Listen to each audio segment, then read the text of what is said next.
तो अपने आप पर ही आश्चर्य हो रहा है कि मेरी आज्ञा का उल्लंघन करने के पश्चात मैंने तुम्हें कारावास में क्यों नहीं डाल दिया।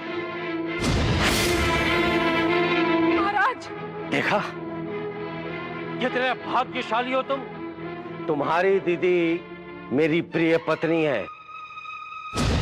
इतना बड़ा अपराध करने के पश्चात भी आज तुम मुक्त हो। बस अब इसके आगे कुछ नहीं। दूर हो जाओ मेरी आंखों के सामने से, जाओ। शांत हो जाइए आप। कैसे शांत हो जाए हम? कैसे शांत हो जाए हम? हमारे इस नालायक भाई ने अशांति फैला दी। क्या सोचते होंगे युवराज सूरत, हमारे होने वाले दामाद? नहीं, ये सब नहीं होना चाहिए।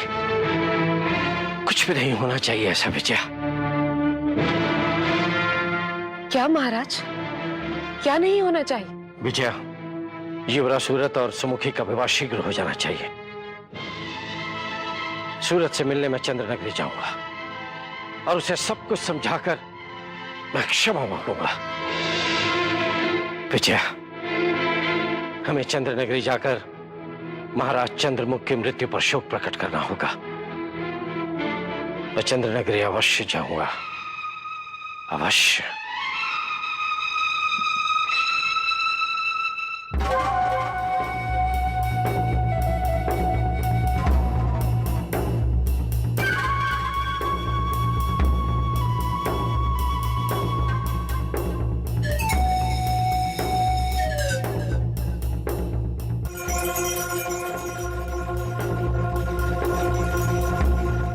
महाराज गरुड़ध्वज चंद्रनगरी नहीं पहुंचने चाहिए। नहीं पहुंचेंगे। यदि यह सिद्ध हुआ कि महाराज गरुड़ध्वज चंद्रनगरी नहीं पहुंचे तो मैं तुम्हें स्वर्ण मुद्राओं से भरी एक थैली और दूंगा।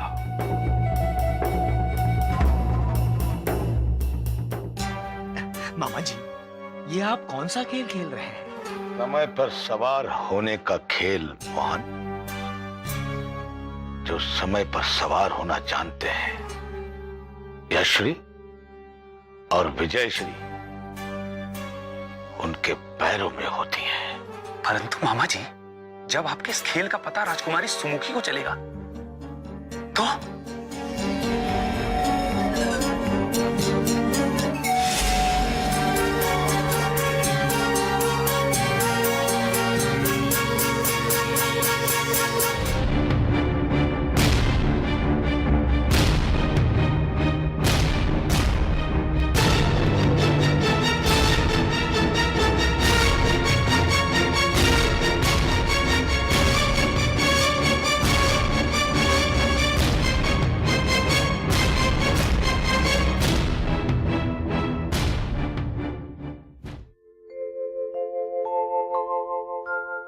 कारण मैं हूं मां,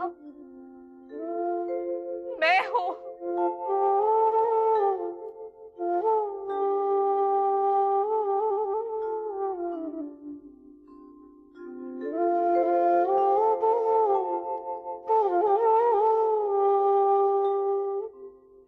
सुमुखी,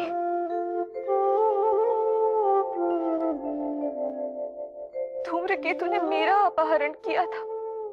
जब युवराज सूरत ने मेरी रक्षा हेतु उसे रोककर उसका वध किया और धूम्रकेतु के भाई कालकेतु ने इस बात का प्रतिशोध लेते हुए युवराज सूरत के पिता का वध कर दिया। मैं अपराधी हूं मां, मैं अपराधी हूं।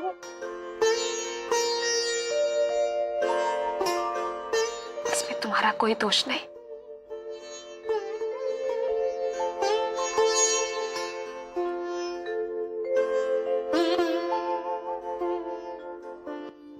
सूरत को सांत्वना देने के लिए चंद्रनगरी जाना चाहिए मां,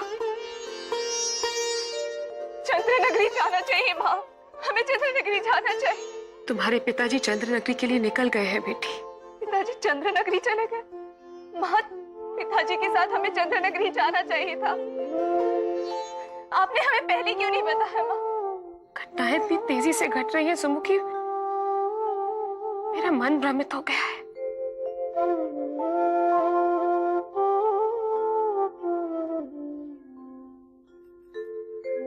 सब ठीक होगा बेटी, सब ठीक होगा।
अच्छा काम किया तुमने।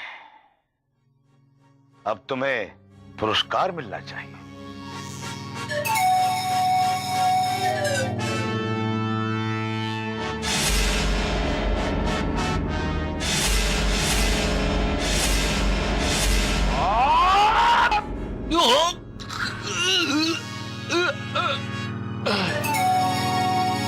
दुर्जय अपनी गर्दन कभी गद्दारों के हाथ में नहीं देता।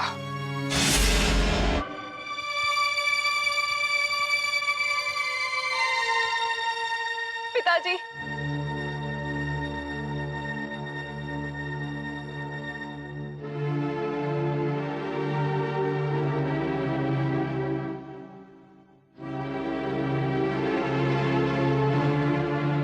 क्या हुआ आपको पिताजी? माँ, माँ दुर्गा की कृपा से महाराज और सारथी बच गए हैं सुमुखी। पिताजी, पिताजी, पिताजी, आप बात क्यों नहीं करते?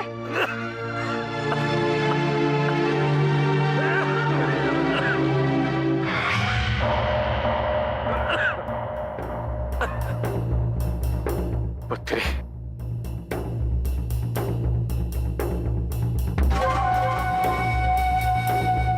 क्या तुम्हें पता चला महाराज चंद्रमुख की? जी हाँ पिताजी, काल केतु ने महाराज चंद्रमुख पर आक्रमण किया। क्या हमें इस युद्ध का समाचार नहीं मिला था? मिला था पुत्री, मिला था, लेकिन महाराज चंद्रमुख हमारे नगरी के द्वार पहुंचते ही। हाँ हाँ जीजा महाराज, मैं अपनी भांजी को सब कुछ बता दूंगा। आप शांत रहिए और आप बोलिए मत।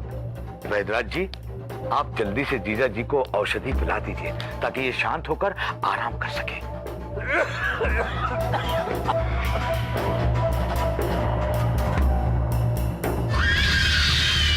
इस दुर्जय ने।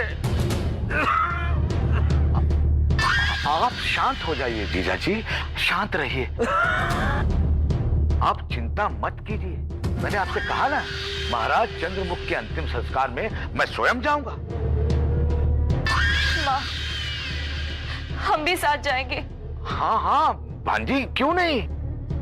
यदि जीजा जी भी साथ चलते तो अच्छा रहता, किंतु। मत बोलिए महाराज, आप मत बोलिए।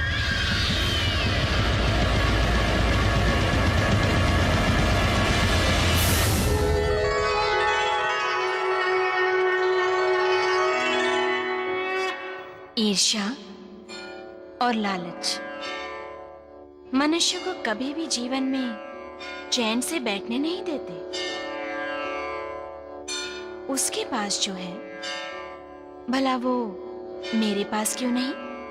इस मनोरथ को पूर्ण करने के लिए वो अपना जीवन गंवा देता है। ऐसे मनुष्यों का कभी उद्धार नहीं हो सकता। जो अपने आप को समर्थ समझने की भूल करता है, वो इस चक्रव्यूह से बाहर निकलने का मार्ग नहीं ढूंढ पाता। किंतु जो मेरी शरण में आता है, उसे मैं मार्ग दिखाती हूं। तब वो जीवन और मृत्यु के इस चक्रव्यूह से मुक्त हो जाता है। बाकी सब इसी चक्रव्यूह में भटकते रहते हैं और नियति इन्हें कठपुतली की तरह नचाती रहती है।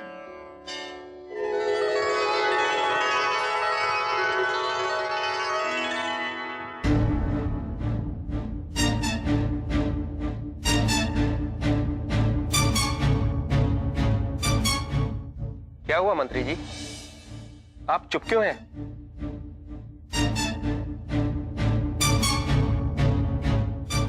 क्या बात है?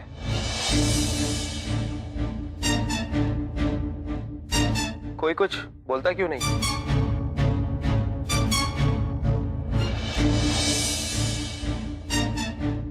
आप सब इस तरह चुप क्यों हैं? क्या बात है? युवराज,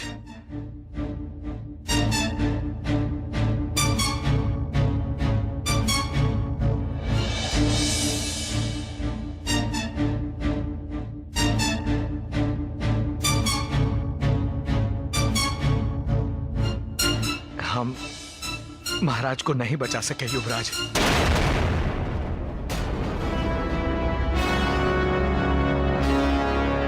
मतलब? मैं घायल महाराज चंद्रमुख का रथ महाराज गरुड़ ध्वज की नगरी ले गया था आश्रय के लिए, लेकिन महाराज गरुड़ ध्वज ने नगरी के द्वार बंद करवा दिए। अगर महाराज का रथ विजय दुर्ग नगरी में प्रवेश कर गया होता तो आज हमारे महाराज जीवित होते। महाराज जीवित होते युवराज।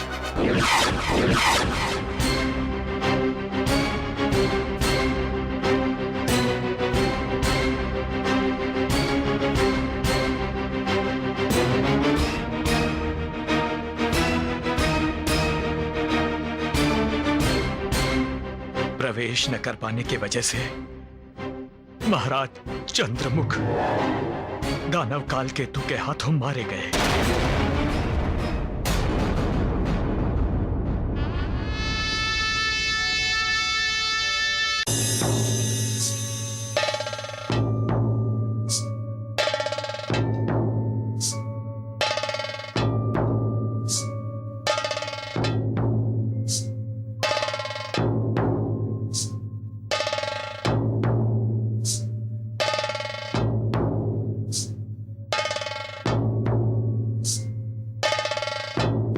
हमारी एक छोटी सी इच्छा है पुत्र, पूरी करोगे? जब हमें मृत्यु आए तो आप हमारे सामने हो। पिताश्री,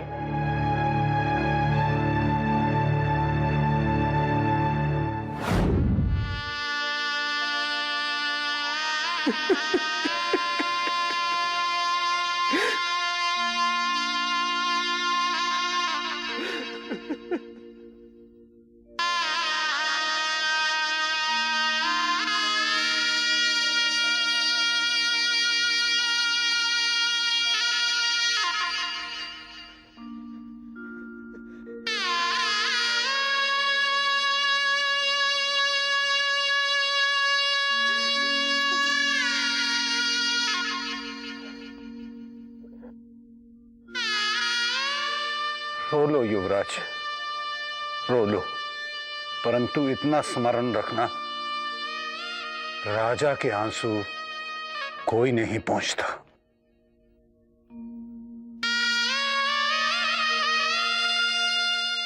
राजा को अपने आंसू पीकर प्रजा के आंसू पहुंचने पड़ते हैं, क्योंकि कर्तव्य किसी भी भावना से श्रेष्ठ है।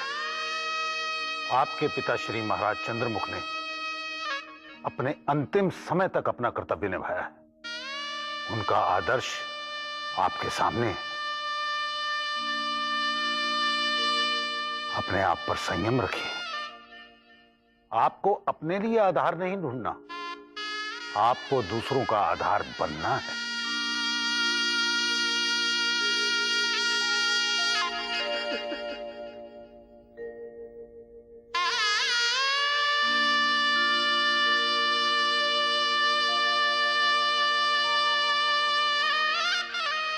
शोक मत कीजिए युवराज,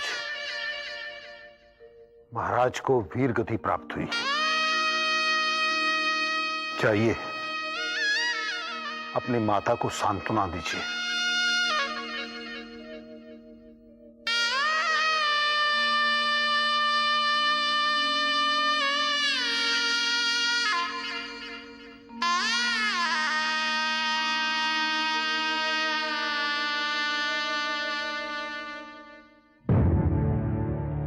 राजा को अपने आंसू पीकर प्रजा के आंसू पोंछने पड़ते हैं। आपको दूसरों का आधार बनना है। राजा के आंसू कोई नहीं पोंछता।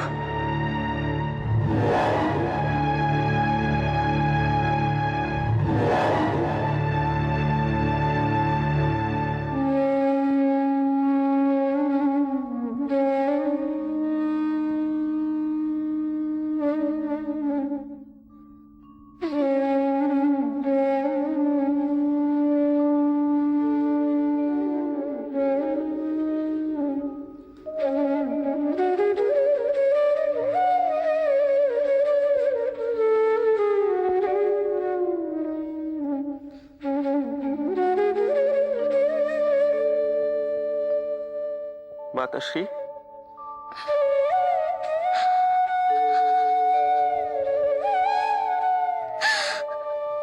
आप रोइए मत। मैं आपकी आंखों में आंसू नहीं देख सकता। चले गए। तुम्हारी बहुत प्रतीक्षा की पुत्र। मैंने उन्हें रोका भी कि युवराज के आने तक, किंतु उन्होंने मेरा कहा नहीं माना। बोले मेरा कर्तव्य मुझे बुला रहा है। पुत्र, अपने प्राणों से अधिक उन्होंने अपने कर्तव्य को महत्व दिया। चले गए।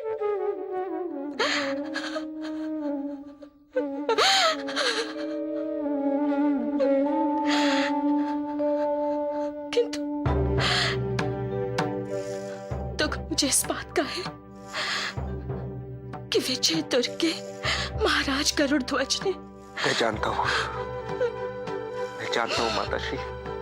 पुत्र, पुत्र, हमने तुम्हारे पिताश्री को जन्म जन्म तक साथ निभाने का वचन दिया था।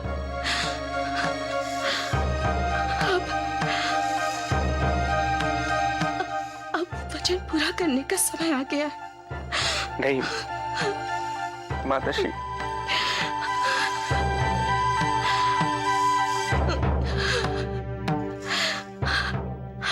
अब हम जीवित नहीं रह सकते।